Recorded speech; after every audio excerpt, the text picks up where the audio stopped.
LET 학습 효율성 검사 해석 동영상입니다. 영상이 시작되기 전 검사 결과지와 간단히 메모할 수 있는 필기구를 준비해주세요. 안녕하세요. 본 영상을 시청해주셔서 감사합니다. 해석을 시작하기 전 검사에 대한 소개와 해석 시 주의점을 간단히 말씀드리겠습니다. LET 학습 효율성 검사는 학습 부진의 원인과 영향을 주는 요인을 파악하여 학생의 공부 태도를 점검하고 공부 전략을 세우는 데 도움이 되는 정보를 제공하는 검사입니다. 모든 검사는 심리 전문가 또는 선생님의 도움을 받아 해석해야 합니다. 심리검사는 응답 당시의 반응을 통해 판단한 결과로 응시자의 마음가짐, 검사일의 컨디션, 장소 등 다양한 원인에 따라 달라질 수 있는 잠정적 결과입니다. 따라서 결과지의 내용을 무조건적으로 믿기보다는 학생을 객관적으로 파악하는 보조도구로 활용하는 것이 바람직합니다. 검사의 결과지는 크게 3개의 영역으로 구성되어 있습니다. 응답 신뢰도, 하위 요인별 프로파일, 종합 의견입니다. 동영상도 이와 같은 순서로 진행될 예정이니 참고해 주세요. 검사 내용을 보기에 앞서 검사에서 사용되는 점수책에 대해 먼저 알아보겠습니다. 심리검사에서는 T점수와 백분위를 통해 검사의 결과를 이해할 수 있습니다. 화면의 그림처럼 결과지에는 각 요인에 해당되는 T점수와 백분위가 있으며 이를 토대로 학생의 성격 특징을 알 수 있습니다. 첫 번째는 여러분들이 많이 접하기 때문에 상대적으로 쉽게 이해할 수 있는 백분위입니다. 백분위는 전체 인원을 100명으로 가정하였을 때 나의 상대적 위치를 의미하며 나와 다른 사람을 비교할 때 자신이 어디에 속하는지 쉽게 파악할 수 있습니다. 예를 들어 백분위 점수가 48일 경우 검사에 참여한 인원이 100명이라면 내 점수보다 낮은 사람은 47명, 높은 사람은 52명입니다. 만약 참여 인원이 2배라면 자신의 점수보다 낮은 점수를 획득한 사람도 2배, 높은 점수를 받은 사람도 2배가 됩니다. 각 백분위 점수를 보고 내가 어디쯤에 속하는지 생각해 보세요. 다음은 T점수입니다. T점수는 평균 50, 표준 편차 10의 분포를 가지는 환산 점수입니다. T점수를 사용하는 이유에는 2가지가 있습니다. 첫 번째는 나와 다른 사람을 비교할 때 자신이 어디에 속하는지 파악할 수 있다는 점으로 이는 백분위 점수와 동일한 특징입니다. 두 번째는 나의 능력들 간의 비교입니다. 내가 가진 능력들 중 무엇을 잘하고 무엇을 더 보완해야 하는지 알 수 있습니다. 이 검사에서는 표준 편차 점수를 활용하여 수준을 구분하였습니다. 평균 50점을 기준으로 45점 초과, 55점 이하는 보통, 35점 초과, 45점 이하는 낮음, 55점 초과, 65점 이하는 높음, 35점 이하는 매우 낮음, 65점 초과는 매우 높음의 수준입니다. 점수를 보고 자신의 수준을 확인하세요. 이번에는 응답 신뢰도를 알아보겠습니다. 응답 신뢰도는 검사에 성실하게 응답하였는가를 확인할 수 있는 지표입니다. 이 검사에서 응답 신뢰도는 연속 동일 반응과 무응답으로 구성되어 있습니다. 오른쪽 이미지의 빨간색 상자에 표시된 것처럼 연속적으로 동일한 문항에 응답하는 것을 연속 동일 반응이라고 하고 파란색 상자처럼 표시가 없는 것을 무응답이라고 합니다. 무응답과 연속 동일 반응이 있는 경우 해석을 보류하고 편안한 환경에서 재검사를 진행하여 그 결과를 토대로 해석해야 합니다. 이제 학습 부진과 원인에 대해 알아보겠습니다. 학습 부진이란 평균 이상의 학업을 수행할 수 있는 개인의 능력이 있지만 다양한 원인으로 목표에 도달하지 못하는 것을 말합니다. 학습 부진의 원인은 크게 개인의 능력, 성격, 환경으로 구분할 수 있습니다. 이 검사에서는 개인의 성격을 특성, 태도, 습관, 행동의 차원에서 파악한 후 각 수준별 개선 방안을 제공합니다. 부정적인 요인이 부정적인 행동으로 바로 나타나는 것은 아닙니다. 인간의 행동은 다양한 성격과 환경 요인의 영향을 받기 때문에 자신의 긍정적인 성향을 강하게 하고 부정적인 성향을 낮추기 위해 노력하면 자신에게 가장 효과적인 공부 전략을 세울 수 있습니다. 이제 각 요인에 대해 알아보겠습니다. 첫 번째 학업 자신감은 자신의 학업과 능력에 우월감을 느끼고 자신감을 가지고 있는 정도를 의미합니다. 학업 자신감이 높은 학생들은 공부에 재미를 느끼며 어려운 내용도 자신이 노력하면 충분히 해낼 수 있다고 생각합니다. 낮은 수준의 학업 자신감이 나온 학생들은 공부에 대한 자신감과 확신이 부족한 편입니다. 이 경우에는 자신이 잘하는 과목의 학습법을 다른 과목에 적용해보거나 쉬운 문제부터 하나씩 풀어가는 방법 등을 통해 자신감을 높일 수 있습니다. 두 번째 집중력은 학습 목표를 달성하기 위해 지속적으로 집중하는 정도를 의미합니다.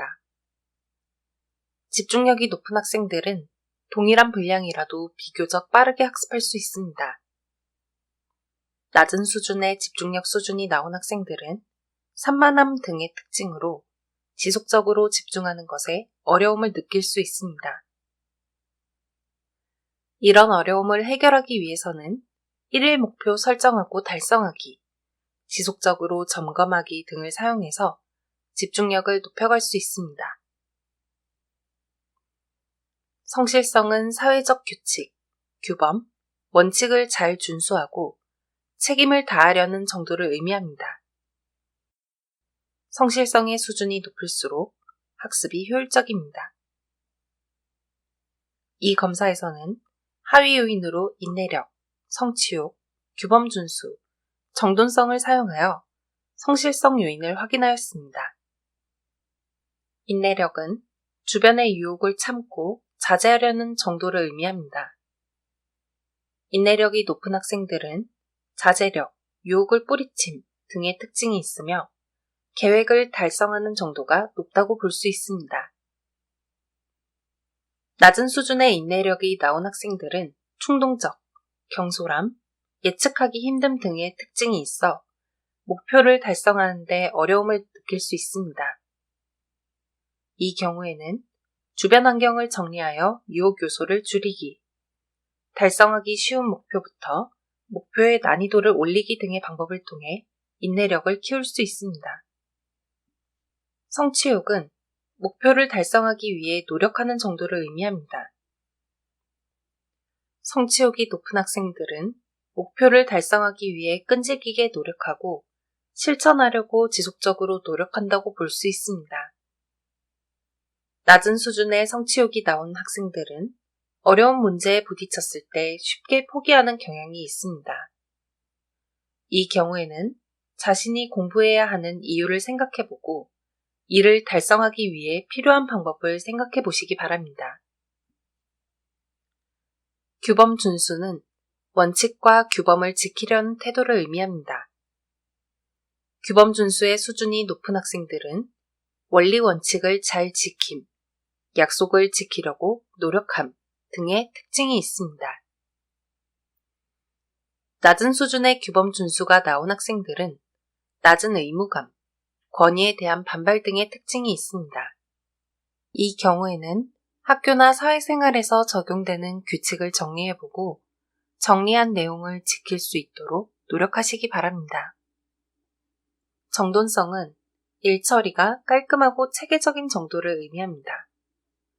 정돈성의 수준이 높은 학생들은 학업 정보와 주변을 잘 정리함, 체계적임 등의 특징이 있습니다.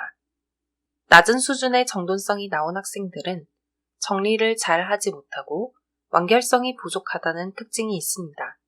이 경우에는 배운 내용을 노트로 정리하고 평상시에 정리하는 습관이 몸에 배일 수 있도록 노력할 필요가 있습니다. 자신이 배운 내용을 잘 정리해 놓으면 복습할 때 효율성이 크게 증가합니다. 계획성은 학습에 대한 계획을 구체적으로 정하고 실천하는 습관을 의미합니다. 일반적으로 성실성이 높으면 계획성의 수준도 높은 편입니다. 계획성이 높은 학생들은 자신만의 계획을 세우고 성취하려는 모습을 보입니다. 낮은 수준의 계획성이 나온 학생들은 계획은 세웠지만 실천하지 않거나 중간에 계획을 바꾸는 경향이 있습니다. 이 경우에는 큰 계획을 세우기보다는 작고 단순한 계획을 세부적으로 세운 다음 하나씩 성취하는 방법을 통해 계획성 수준을 높일 수 있습니다. 학업 기초는 학교에서 배운 내용에 대한 이해도를 의미합니다. 자기보고식 검사이기 때문에 학업과 관련된 객관적인 정보와 함께 해석이 되어야 합니다. 학업 기초 수준이 높은 학생은 수업의 진도를 잘 따라갈 수 있으며 또래 친구들보다 공부를 더 잘한다고 생각하는 경향이 있습니다. 낮은 수준의 학업 기초가 나타난 학생들은 수업 때 배운 내용을 잘 모른다고 인식하거나 자신이 학업적 기초가 부족하다고 생각할 수 있습니다. 이 경우에는 자신의 수준을 정확하게 파악하여 수준에 적합한 교육을 통해 학업 기초 수준을 다질 수 있습니다. 학습 전략은 공부할 때 사용하는 기술이 효과적인지 알려주는 지표입니다. 학습 전략의 수준이 높은 학생들은 예습과 복습을 잘하며 계획적으로 공부를 하는 경향이 있습니다. 낮은 수준의 학습 전략이 나온 학생들은 문제의 핵심을 잘 파악하지 못하고 예습과 복습을 잘 하지 않는 경향이 있습니다. 이 경우에는 자신에게 적합한 학습 방법을 찾아 적용해 보시기 바랍니다. 정서적 안정성은 성격 오요인에 속하는 요인으로 스트레스 상황에서 분노, 우울, 불안 등에 잘 대처하는 정도를 의미합니다. 따라서 정서적 안정성이 높을수록 학습 효율성이 높을 수 있습니다. 이 검사에서는 정서적 안정성을 저해하는 공격성, 긴장 수준, 열등감 요인을 측정하였습니다. 저해 요인의 수준이 높을수록 정서적 안정성은 낮아지게 됩니다. 공격성은 일상생활에서 나타나는 공격적인 언어와 행동의 수준을 의미합니다. 낮은 수준의 공격성이 나온 학생들은 좌절 상황에서 공격적 행동이 나타나는 비율이 적고 화를 잘 내지 않아 정서적 안정성이 높습니다. 높은 수준의 공격성이 나온 학생들은 자신의 행동을 돌아보고 충동적으로 행동하지 않도록 노력하시기 바랍니다. 긴장은 학생에게 스트레스를 유발할 수 있는 다양한 상황에서 과도하게 불안해하고 걱정하는 수준을 의미합니다. 긴장 수준이 낮은 학생은 어려운 상황이라 할지라도 이를 자신이 잘 통제할 수 있다는 믿음을 가지고 있습니다. 높은 긴장 수준이 나온 학생들은 불안의 정도가 높고 위급한 상황에서 무기력해지는 경향이 있습니다. 이 경우에는 불안, 긴장 등을 느끼는 상황이 오면 미리 대처 방안을 생각하거나 이미지 트레이닝을 해보고 행동하는 방법으로 긴장을 완화할 수 있습니다. 열등감은 타인의 시선에 민감하고 자신에 대해 부정적으로 생각하는 정도를 의미합니다. 열등감이 낮은 학생들은 쉽게 당황하지 않고 자신감을 가지고 행동합니다. 높은 수준의 열등감이 나온 학생들은 주변의 변화에 영향을 많이 받고 쉽게 당황하는 경향이 있습니다. 이 경우에는 자신의 장단점을 객관적으로 인정하고 장점을 더 키울 수 있는 방법을 생각해 보시기 바랍니다. 종합의견은 학습 효율성의 수준별 특징과 학습 전략을 세우는 데 참고할 수 있는 정보를 제공합니다. 학습 전략을 세울 때에는 자신의 약점은 보완하고 강점은 강화하는 것이 중요합니다. 그리고 장기적인 관점으로 계획을 세우고 실천하는 것이 바람직합니다. 검사 결과를 활용하여 자신에게 필요한 학습 기술과 행동을 정리하고 적용해 보시기 바랍니다. 모든 심리검사 결과는 검사 당일의 마음가짐, 컨디션, 장소 등 다양한 요소의 영향을 받아 나타나는 잠정적 결과입니다. 완벽한 심리검사는 없으며 개인을 완벽하게 평가하는 것 또한 불가능합니다. 따라서 심리검사 결과는 참고사항으로만 사용하며 올바른 해석을 위해 반드시 전문가의 상담을 통해 이해하시기 바랍니다. 감사합니다.